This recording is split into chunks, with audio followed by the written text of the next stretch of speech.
Oh, hey, what's up, guys? We are going live right now. This is week 2 of the Furniture Flip Challenge. We're going to have Cara jumping in and out of here. She's on location because she got stuck in traffic. But this is our assembly and modification week. We're going to introduce our panel here real quick. So we'll start off with Graham. Graham, tell us who you are and where people can find you. I'm Graham, Minerva Enterprises. I'm on Instagram, YouTube, TikTok. I do custom furniture, mid-century modern, Scandinavian restoration as well. All right. And what are you drinking tonight, Graham? I'm drinking some iced tea. Oh, fantastic. All right. Jessie, we'll go with you. I can't hear anybody. Hi, I'm Jessie. I'm from Eye in the Detail. You can find me on Instagram, TikTok, YouTube, all the social media platforms. That's about it. And what are you drinking tonight, Jessie? I am drinking some sparkling water because I'm a winner. All right. And let's see, we're going to put Cara back here, our reporter on location. On location from San Antonio. That's right. So, Cara, tell us who you are and where people can find you. Yeah, Cara Newhart. I'm from Never Skip Brunch. And then Jessie and I have Let's DIY Bake Together. I'm drinking no drink because I'm in full, field mode. So hopefully I'll get a water here soon. All right. And then Danette, tell us who you are, where you're from, and what you're drinking. My name is Danette, and I am with Bessey Tools. I do all the social media with Bessey, and you can find us at Bessey Tools _ North America. Fantastic. And I'm Adam.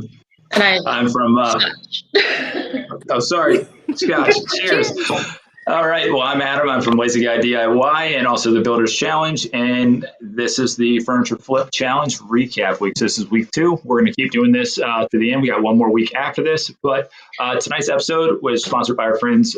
First off, our friends from SPAX. They are a USA-made, no pre-drill fastener with T-Star Plus bits. They're a great fit for your next DIY project.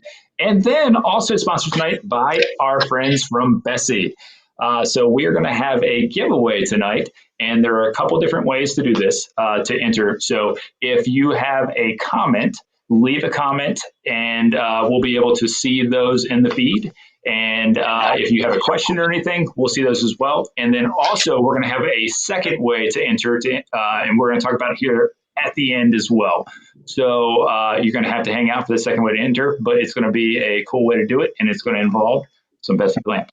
So first thing we're going to do today is we're going to talk about what's everybody been doing this week. And so we're going to throw all you guys on mute except for Graham. Graham, we want you to talk first about what you have been working on this week. Well, I've been working on a handful of projects. I got my table oiled, sanded, and oiled. It was in my stories, and I know Builders Challenge had it reposted. Thought I made a pretty cool video. And then I got the legs fixed on my dresser, my credenza. I guess it's a credenza. And then just a little small things here and there on some of the other projects. I'm hoping I can get them all, but I think I might have to scratch one of them, but we'll see. Still got a week. Well, you're working like on 10 things at once, so that's okay. Yeah, so I'm trying. I'm doing none, and you're doing an entire room, yeah. So that's okay. Yeah. So, all right. So Jessie, tell us what you've been working on this week. I have been working on a piano, and I was sanding it and getting it down to its natural wood, and then I tried to paint it, and I was going to do it like blue with the natural wood, and it just wasn't, I wasn't feeling it. So we totally pivoted today, and I started actually wallpapering the whole thing, and it looks pretty cool. So I'm excited about it. Awesome. And Cara, tell us what you've been working on. I've seen this week that you were doing some wallpaper, but it wasn't wallpaper on the build. So let's hear about what you've been working on. Yeah, so I've been working on my chairs. Those took forever to sand. I first tried stripping them, and that it worked, but not as good. So I've been sanding those, and then I've been installing some of the temp paper in my dining room because I've decided to do a whole room alongside the furniture flip because my pieces are for my breakfast nook. So I'm really excited to get those in there and have a fun print on the wall. Fantastic. And Annette, I know you're not flipping a piece of furniture. You want to tell us anything you've been doing this week?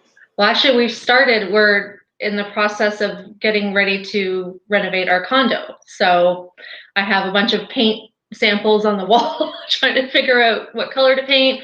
And then we're going to be doing our kitchen too. So I'm doing my own kind of flip. Fantastic. I have not done anything this week except for watch a bunch of kids. So that's all I've been doing. So that's trouble enough right now. So, but I trimmed my beard up a little. That's as much of a flip that I've done this week. So. All right. So what we're going to do now is we have some questions coming through. Just remember, folks, if you're jumping in, you can leave a question, a comment, whatever, while you're watching the stream, and then we'll be able to see it and ask those questions, answer those questions as well. But we're going to take the first two questions that we have here right now from our audience that were submitted.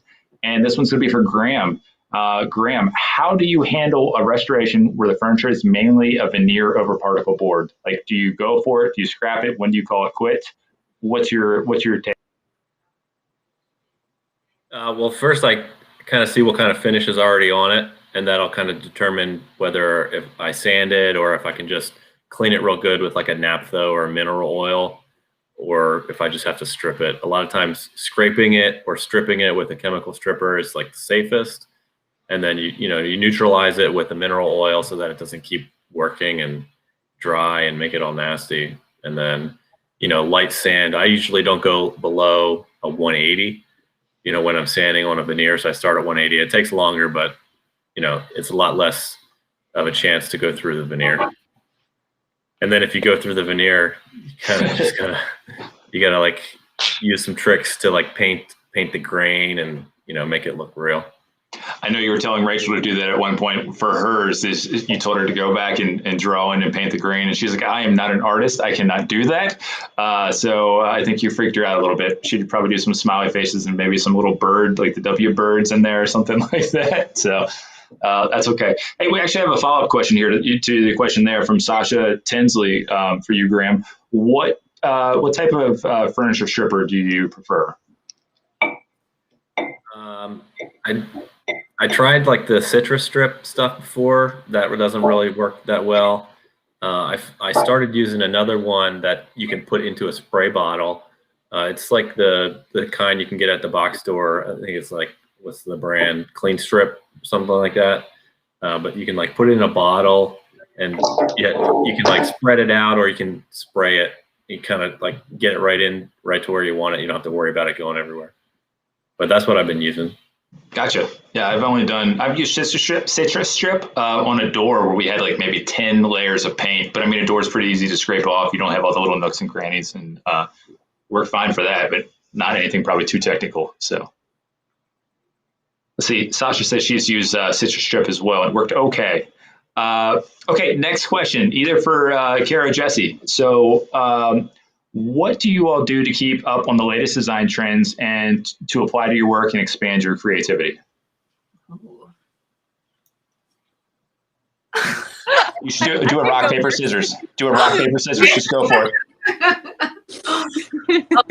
I guess. I'm not joking.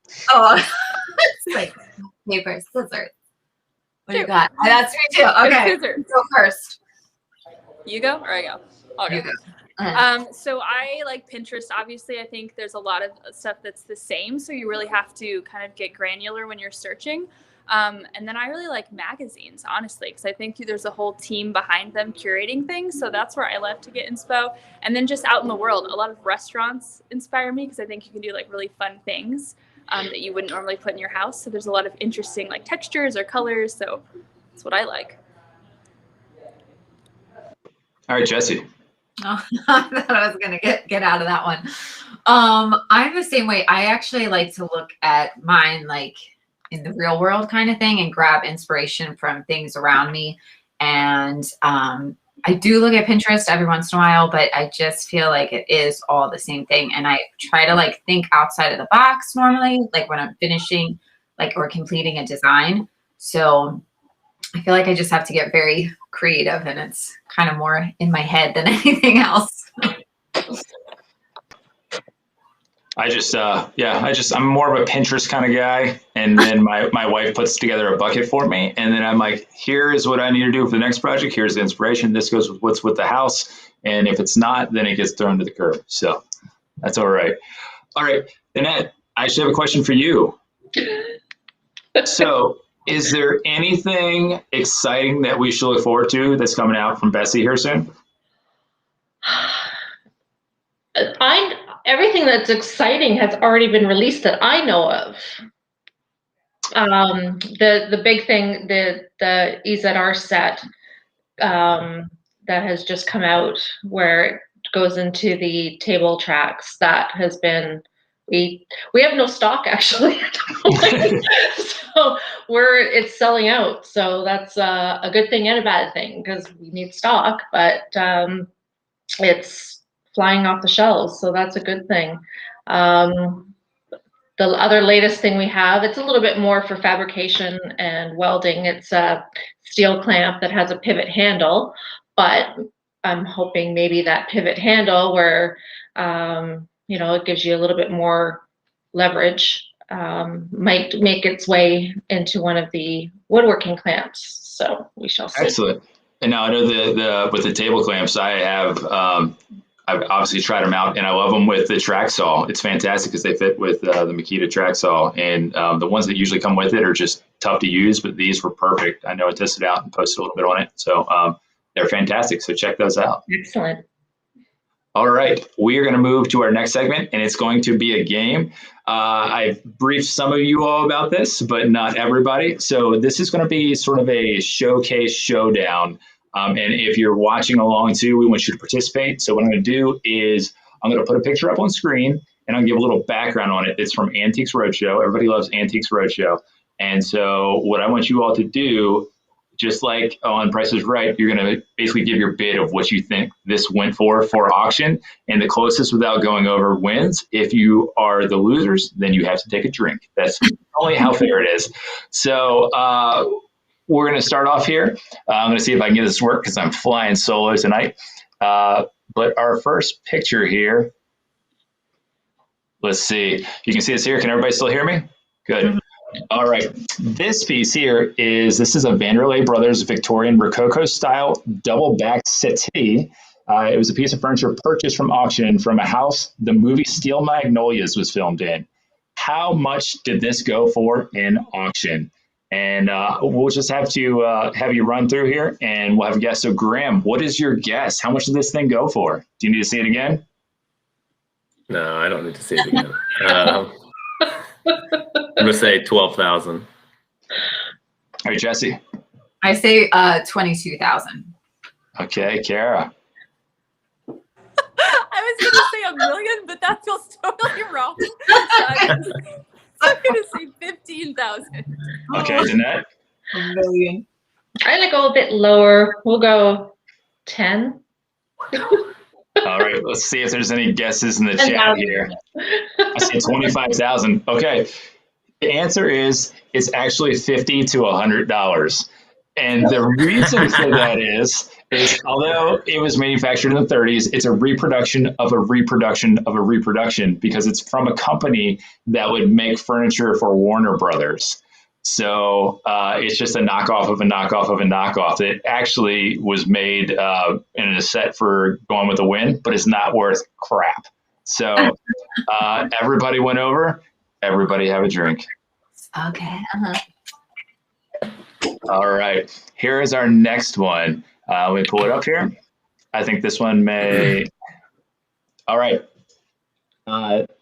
This is a, let's see. This cherry and hickory bench was custom made by a local woodworker for a family in 1971 for $375. How much did it go for now? Everybody get a good look? All right. Graham, we'll start with you again. So I think I saw this one because that's the Nakashima, but I don't remember exactly. But I think I'm gonna just go 20,000. Okay, Jessie. I'm gonna go 6,500. Get a random number in there.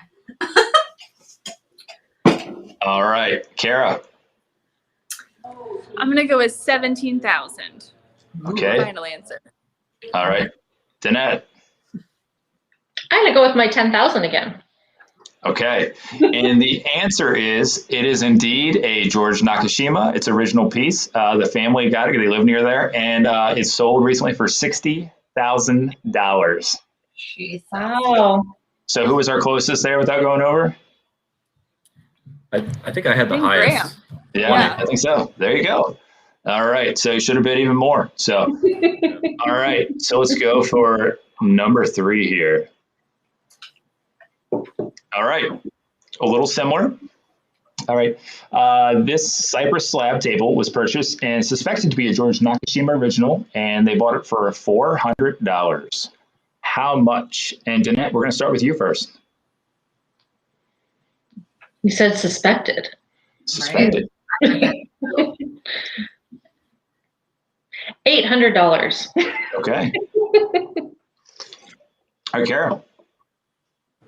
I'm really bad at this game. Okay, I think I'm I gonna know, go me with too. $7,000. Okay. And Jessie. I'm gonna go $2,000. Okay. And Graham. What was the lowest one? Who Who was said the lowest? It was like 800 maybe? I'm going to go 500. All right. And the actual value of this one is $600. It was not a George Nakashima. When they flipped this thing over, it had a bunch of like weird welds in it and everything else, where Nakashima would have straight butterfly keys in there. So a little more craftsmanship. So it's a cypress slab. That's all they paid for. All right. I know. Well, they only paid $400 for it, so at least they didn't pay like 30 grand for this thing and lose all their money. Okay, let's see here. This is another fun one. Let's see. All right, this one here, this worn out storage unit in neutral colors is made out of metal and wood, and it's from the 1950s, and it was purchased for $15. All right, take a good look here. And we'll start with you again, Graham. Okay. So that looks like a Paul Macabre, maybe. I love this. I'm going to say like two grand. Okay. Jessie. Totally looks like a Paul Macabre. I'm gonna say 4,000. Okay. And Cara. You know what? If it was something purchased from Target, I could probably tell you the exact price. But since it's not, I'm gonna go with 2,700. You're trying Okay. to get a little over me. I see what's happening. And Danette. We'll go. Okay, we'll say 5,000. Okay. So this one, the chat's ringing in. We have a couple of 750, 300. So this one is actually a Herman Miller Company cabinet designed by Charles Eames. So Graham, you probably should have got an Eames one here. Yeah. But this is recently sold for $20,000. So Really bad at this game. Who won that? Graham, no, who was? I think everybody was off on that one by a lot. Yeah, whoever had the biggest one. Yeah. Someone said 3, I think, right? Yeah, so off by I a did lot. 5, but still way There off. you go. All right, we got 2 more to go here. So, because we're all failing miserably, it's okay. All right, this one here. This is this chess table and chair set was custom built for a family in 1969 by a local woodworker for under $400. So the table in the middle has a chess set on the top of it too, but I just couldn't get a picture of it. So, Danette, we're going to go for you on this one.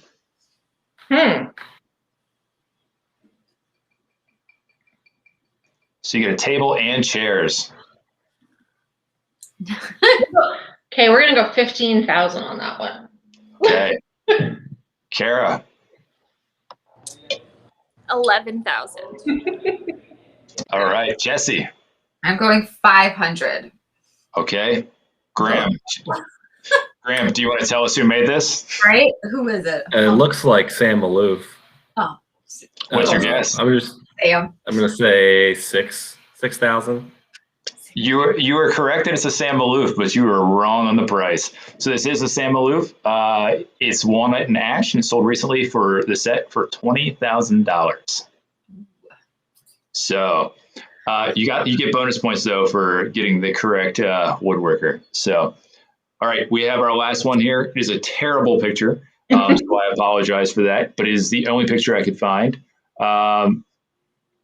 So this last one here, this is an 18th century federal style mahogany card table that was bought in a garage sale for $25. It last sold in auction in 2016. How much did this thing go for? And let's start with Danette again. Oh, it's probably one of those crazy like $50,000 ones. We'll go 50,000. Hey, Cara. 27,000. All right, Jessie. So arbitrary. I know nothing about nice furniture. I'm gonna just go 500 again. I'm going low. You guys go high. It's like the $1 bid on Price is Right. That's right. All right, Graham. Yeah, I don't know to go high or low, so can never tell with you, Adam. So I'm gonna go $1. $1. Okay. Yeah. All right. I'm going to show this thing one more time, and the answer is actually $600,000, and it is a very rare Seymour card table. The lady who won this about lost her mind and fell over when I was watching the video on it. So $600,000 for that table with a terrible picture. That's why I included it. So, okay, that's our game. So cheers, everybody. Hopefully we all realize that there's some good furniture out there to buy that's worth $600,000 if you pay $25 for it in a garage sale, or look for a storage set that goes for 20 grand. So I think we all need to look a little bit harder. And definitely don't paint it. Those, if you find one of those, definitely don't paint it. If you're going to take it for the furniture flip, that would be nothing but trouble at that point. Okay, so we are going to move right along, and we're going to only do this for a few more minutes, guys. So if you have more questions, definitely submit them at this time. But let me see here how to scroll back through to make sure we didn't miss any question. Okay, here's a question from Ben. What is everybody's favorite Bessey product? Let me see here how to scroll back through to make. Oh, sorry, a little bit of feedback. So, Graham, what is your favorite Bessey product? Right now, probably the 4-foot K bodies. I love them, and I have the connectors, so I can make them. I can take the 3-footer and the 4-footer and make a 7-footer. Excellent. I can clamp anything. Awesome. Those connectors are one of the lesser known items that we have, and they're absolutely genius. But we need to get them out there because nobody knows about them. So they're great. Every week. Amazing. Right? We need that, Cara. Get on it. Yeah, we do. Right? You could be clamping a piano together, Jessie. Right? I mean, Yes. And Jessie, do you have a personal favorite clamp from Bessey? Well, I love them all. So I don't know. I really like these like little mini ones because I think they're super cute, which is not normal. But I mean, I don't know. I really do love them all. I feel like I didn't use a lot of clamps before, and I realized like how much you're missing out if you do not use clamps for anything. It's pretty game changer. And Cara, what's your favorite clamp? So mine is the mini aesthetically because it's very cute, but I actually just have a favorite feature because I use them all pretty frequently, but I like that the end of the clamp can actually be taken off and put on the other end so that it can push out instead of pulling in. That's a trick I learned this year, and it's game changing. So like almost all the clamps can do that are like, I guess the hand clamps, is that the right product name? The ones that like that's the one.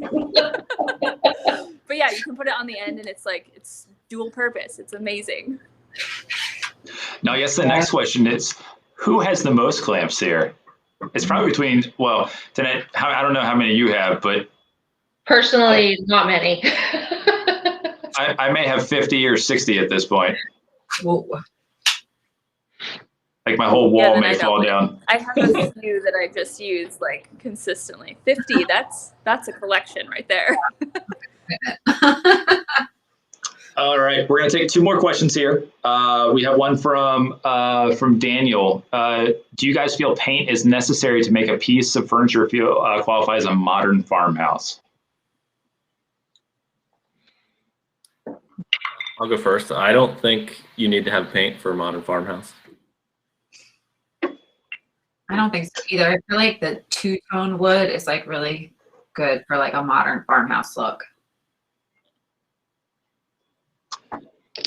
Yeah. I feel like I think modern farm like a lot about like antiques. Oh, sorry. I think I'm you're lagging. fine. Go for it. Here. Am I lagging? You're fine. Okay. I was just gonna say I think modern farmhouse is a lot about like authenticity and like antique. So it doesn't necessarily have to have a certain aesthetic, but kind of you can have the spirit of it without it being like a very farmhousey looking piece. Is something that Brian and I talked about with the trend, which is I think really cool for people that are tired of it or don't like chubby paint. So. Perfect. All right. I tell you what here, we are wrapping right up. We're going to do this for about 30 minutes. So what we're going to do now is before we close out with our shots of the week where we're going to use our Bessey clamps, because we're going to use our Bessey clamps to take our shot if we have one. I know, Cara, you're on the road. But what I'm going to do real quick is I'm going to show some of our shots of the week or our favorite picks that we've seen that people have submitted. So while you're doing the Furniture Flip Challenge here, make sure you tag #Furniture Flip Challenge. We'll be able to pull these up and share these as well. So again, let me see if I can do this. Our first one here, we have from Crafty Coats. So this is a great one here. I'm not going to be able to flip to the other picture here. So let's see. So we have another one here that we have from DBJ Woodworks. I like the spindles there. That is one that is going to be a pain to clear off everything that's on there. Good luck to you. I don't envy you. Next one here is from Sawdust and Smoke. I like the look here. They're finished up for a coffee table. Looks like they're dropping some new pieces in there, and they've stripped it down. And then let's see here. Silver Hair and Sawdust. Looks like they're doing a vanity. So stripping it down and converting it there to potentially a sink. And a little bit of Blue Moon Milk paint. Let's see.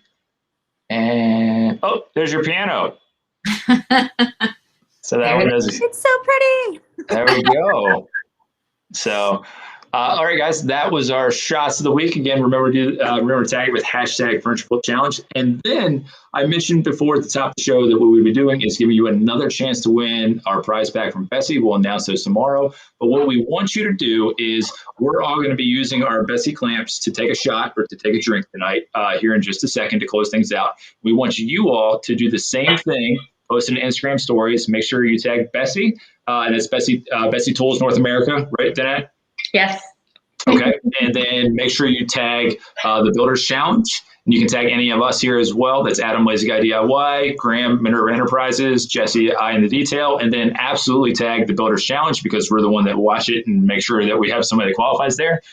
So then take your drink with your Bessey clamp, and that'll qualify you also to win the prize pack. And we'll announce this tomorrow. So guys, grab your clamps, grab your drink. I have a little bit of Knob Creek tonight.